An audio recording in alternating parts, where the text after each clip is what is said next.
अध्याय 10।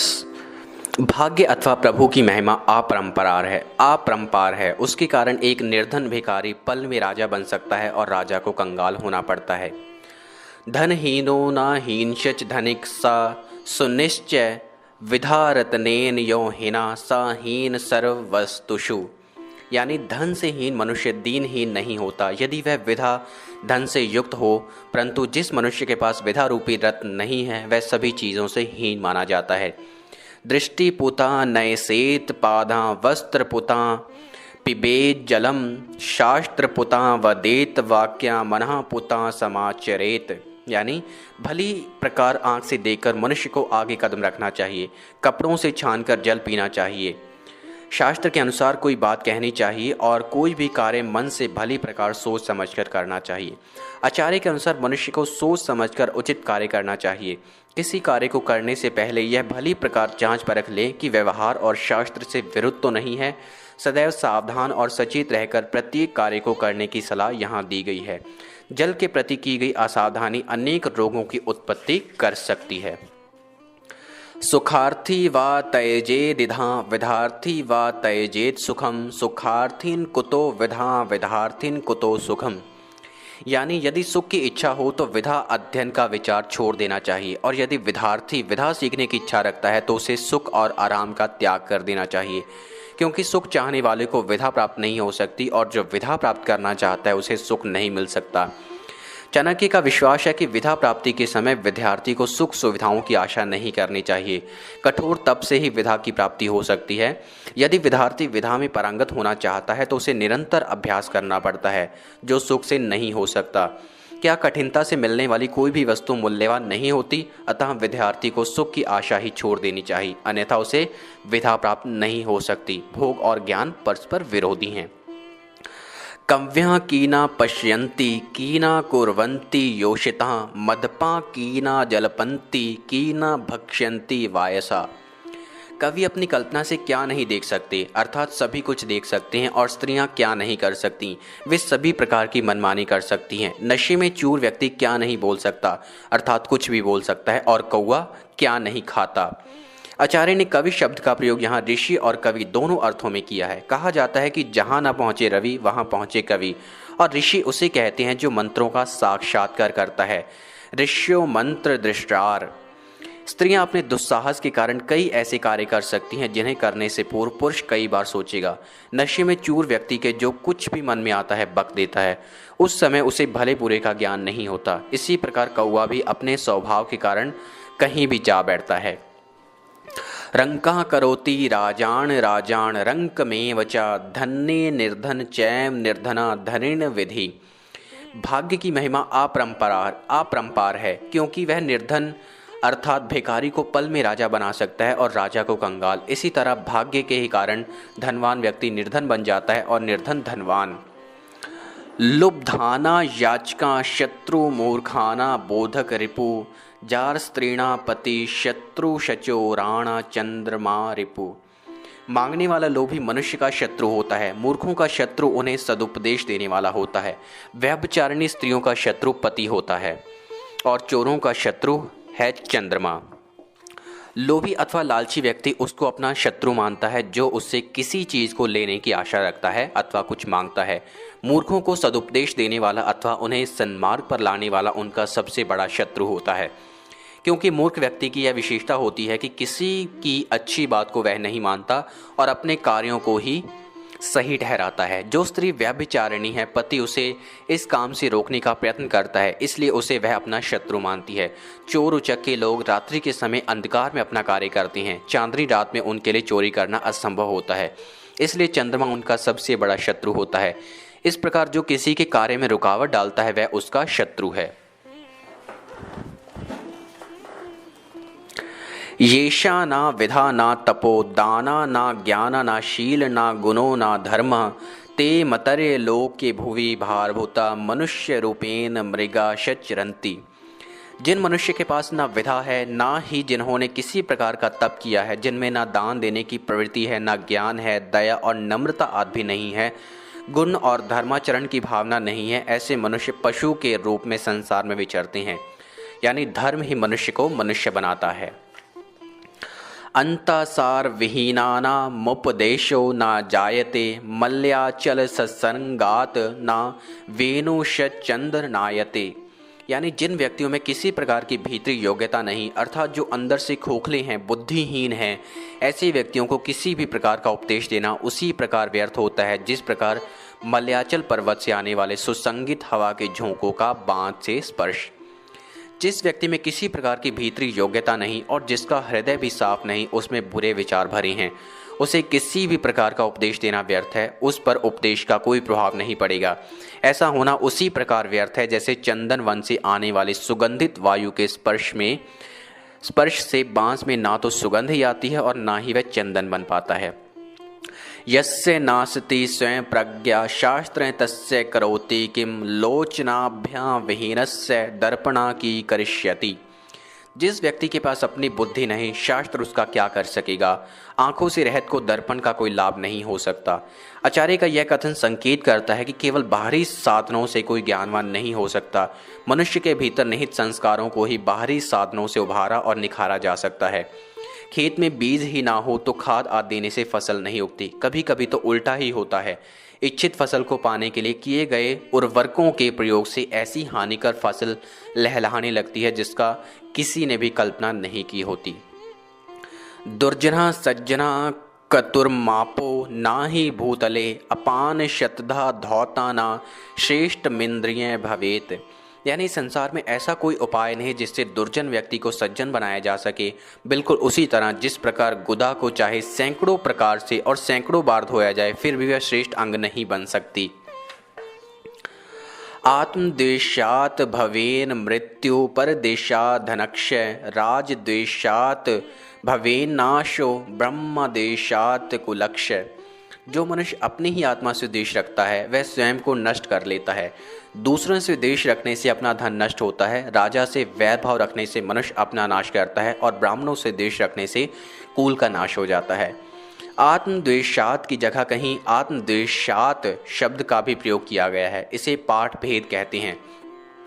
आपत का अर्थ है विद्वान, ऋषि, मुनि और सिद्ध पुरुष। आपत्स्तु यथार्थ वक्ता, जो सत्य बोले वह आपत है, जो आत्मा के नज़दीक है वह आपत है। इस दृष्टि से इस श्लोक के दोनों रूप सही हैं। जो बिना किसी लाग लपेट के निष्पक्ष भाव से बोले वह आपत है। आत्मा की आवाज़ और आपत वाक्य एक ही बात तो है, क्योंकि शास्त्रों में कहा गया है कि मनुष्य अपना ही सबसे बड़ा मित्र है और शत्रु भी। इसी प्रकार आपत अर्थात विद्वानों और सिद्ध पुरुषों से द्वेष रखने वाला व्यक्ति भी नष्ट हो जाता है। वरा वना व्याघ्र गजेंद्र सेविता दुर्माल्या पत्र फलाम्बु भोजनम त्रिनेषु शय्या शतजीर्ण वलक्ला ना बंधु मध्य धनहीन जीवनम। भले ही मनुष्य सिंह और बाघ आदि हिंसक जानवरों से युक्त वन में निवास करे, किसी पेड़ पर अपना घर बना ले, वृक्षों के पत्ते और फल खाकर तथा पानी पीकर गुजारा कर ले, तिनकों की शैया पर सो ले, फटे पुराने वृक्षों की छाल के कपड़े पहन ले, परंतु अपने भाई बंधुओं में धन से रहित अर्थात दरिद्र बनकर जीवन ना बिताए। इस श्लोक से यह बात भली प्रकार स्पष्ट होती है कि निर्धनता एक प्रकार का अभिशाप है। चाणक्य का मानना है कि व्यक्ति अन्य सभी प्रकार के कष्ट सहन कर सकता है, परंतु निर्धनता के कारण अपने सगी संबंधियों द्वारा किए जाने वाले अपमान को सहन नहीं कर सकता। निर्धन को कौन अपना मानता है। विप्रो वृक्ष सतस्य मूला च संध्या वेदा शाखा धर्म कर्माणि पत्रम तस्म्यान मूला यत्नतो रक्षणीय छिन्ने मूले नैव शाखाना पत्रम। ब्राह्मण एक वृक्ष के समान है और संध्या अर्थात प्रभु की उपासना और आराधना उसकी जड़ है, वेद उसकी शाखाएं हैं और धर्म कर्म उसके पत्ते हैं। इसलिए यत्न पूर्वक जड़ की रक्षा करनी चाहिए, क्योंकि जड़ के नष्ट हो जाने पर ना शाखाएं रहेंगी और ना ही पत्ते। ब्राह्मण एक वृक्ष के समान है। प्रातः और सायं दो कालों के बीच में जो समय पड़ता है उसे संधि वेला कहते हैं। उस समय ब्राह्मण प्रभु की पूजा व उपासना करता है, यदि उसका आवश्यक कर्म है। यह ब्राह्मण रूपी वृक्ष के फलने फूलने की जड़ें हैं अथवा आधार हैं। वेद का ज्ञान उस वृक्ष की शाखाएं हैं, उसके धर्मानुकूल अच्छे कार्य उसके पत्ते के समान है। इसलिए यत्न पूर्वक उस वृक्ष के मूल की रक्षा करनी चाहिए। मूल की रक्षा से ही वृक्ष फलता फूलता है। यदि जड़ ही नष्ट हो जाएगी तो वृक्ष कैसे बचेगा। आचार्य यहाँ कहते हैं कि प्रत्येक ब्राह्मण को संध्या करनी ही चाहिए, इसी से वह ब्रह्मा बल को प्राप्त करता है। माता च कमला देवी पिता देवो जनार्दन बांधवा विष्णु भक्ताशच सब देशो भुवन त्रयम्। कमला देवी अर्थात लक्ष्मी जिसकी माता है और सर्वव्यापक श्री विष्णु जिसके पिता हैं, प्रभु के भक्त जिसके भाई बंधु हैं, ऐसे पुरुष के लिए तीनों लोक अपने ही देश के समान हैं। एक वृक्ष समारूढ़ा नाना वर्णा विहंगमा प्रभाते दशसु दिक्षु तत्र का परिवेदना। यानी रात्रि के समय अनेक रंग रूप वाले पक्षी एक वृक्ष पर आकर बैठते हैं। प्रातः काल के समय वे सभी 10 दिशाओं में उड़ जाते हैं। ऐसे में क्या शोक करना। इस संसार रूपी परिवार में अनेक बंधु बांधव और रिश्तेदार उसी तरह आकर मिलते हैं जिस प्रकार सायंकाल होते ही अनेक तरह के पक्षी बसेरा लेने के लिए एक पेड़ पर आ बैठते हैं और उसी समय और समय आने पर अर्थात सूर्य उदय होने पर वे विभिन्न दिशाओं में चल देते हैं। इसी प्रकार एक परिवार में इकट्ठा हुए बंधु बांधव भी समय आने पर बिछुड़ जाते हैं, इसलिए उनके संबंध में किसी प्रकार का शोक करना उचित नहीं है। बुद्धि यस्य बला तस्य निर्बुद्धि देशतु कुतो बलम वनो सिंहो मदोन्मतः शशकेन निपातितः। जिसके पास बुद्धि अर्थात ज्ञान है उसके पास ही बल होता है, बुद्धिहीन व्यक्ति के पास बल कहाँ। जंगल में अपनी शक्ति के मद में मस्त सिंह को एक खरगोश ने मार डाला। ब्रैकेट में यह इसी का प्रमाण है, ब्रैकेट बंद। पंचतंत्र में भी इसी कथा का उल्लेख है जिसमें छोटे से खरगोश ने अपनी बुद्धि के बल से बलवान सिंह को भी मरने को विवश कर दिया। बुद्धिमान व्यक्ति अपने बल का तो सही उपयोग करता ही है, वह दूसरों के बल को भी अपने अनुसार प्रयोग करने में सफल हो जाता है। का चिंता मम जीवने यदि हरि विशर्वम भरो गीयते नो चेद भर्क जीवनाय जन्ने सतन्य कथ निर्मयेत इत्यालोच्य मुहुर्मुहुः यद यपते लक्ष्मीपते केवलम तव पादाम्बुज सेवनेन स्ततः कालो मया नियते। यदि भगवान विष्णु को सारे संसार का पालन पोषण करने वाला कहा गया है तो मुझे इस जीवन में किसी बात की चिंता करने की आवश्यकता नहीं। यदि भगवान विष्णु ना होते तो गर्भ में स्थित बालक के जीवन के लिए माता के स्तनों में दूध कहाँ से आता। बार बार इस तरह का विचार करके ही हे तीनों लोकों के स्वामी, मैं आपके चरण कमलों की सेवा करते हुए अपना जीवन व्यतीत कर रहा हूँ। भाव यह है कि सृष्टिकर्ता परमेश्वर ही सबका भरण पोषण करता है। ऐसी स्थिति में मनुष्य को किसी बात की चिंता नहीं करनी चाहिए, क्योंकि जो बालक गर्भ में है उसके पालन पोषण के लिए माता के स्तनों में दूध पहले से उत्पन्न हो जाता है। यदि ऐसा है तो चिंता किस बात की। हाँ, परमेश्वर का स्मरण करते हुए उसके प्रति अपनी कृतज्ञता का भाव अवश्य प्रकट करना चाहिए। ग्रीवाण वाणिषु विशिष्ट बुद्धि सत्थापि भाषांतर लोलुपु अहम यथा सुराणामृते स्थिते अपि सर्वांग नाना मधुरास्वे रुचि। संस्कृत के अतिरिक्त मैं दूसरी भाषाओं का भी लोभी हूँ। जैसे स्वर्ग में विद्यमान देवताओं को अमृत की प्राप्ति के बाद भी स्वर्ग की अप्सराओं के होठों के रस का पान करने में रुचि रहती है। चाणक्य ने श्लोक में संस्कृत भाषा का विशेष आदर करते हुए यह संकेत दिया है कि अन्य भाषाओं को भी सीखना चाहिए। उनका मानना है कि यद्यपि संस्कृत में समस्त रसों का स्वाद है, लेकिन अन्य भाषाओं का स्वाद भी विद्वान को चखना चाहिए, क्योंकि उनका भी अपना एक स्वाद है। उसमें तत्संबंधी संस्कृति और चिंतन की झलक और खुशबू मिलती है। अन्ना ददश गुणा पिष्टा पिष्टा ददश गुणा पय पयसो 8 गुना मासा मासद 10 गुना घृतम। अन्न से 10 गुना अधिक शक्ति उसकी आटे में है, आटे से 10 गुना अधिक शक्ति दूध में है, दूध से 8 गुना अधिक शक्ति मांस में है और मांस से 10 गुना अधिक शक्ति घी में है। शाकेन रोगा वर्धन्ते पैसा वर्धते तनु घृतेन वर्धते वीरें मासान मासा प्रवधते। यानी साग खाने से रोग बढ़ते हैं, दूध से शरीर मोटा होता है, घी से वीर्य की वृद्धि होती है और मांस से मांस बढ़ता है। यानी साग से रोग बढ़ना संकेत करता है कि अधिकांश लोग उसे भली प्रकार धोकर प्रयोग में नहीं लाते, इसलिए निरंतर उसका सेवन करने से रोगों की वृद्धि होती है। दूध से शरीर बढ़ता है, बालकों और किशोरों को दूध का सेवन करना चाहिए।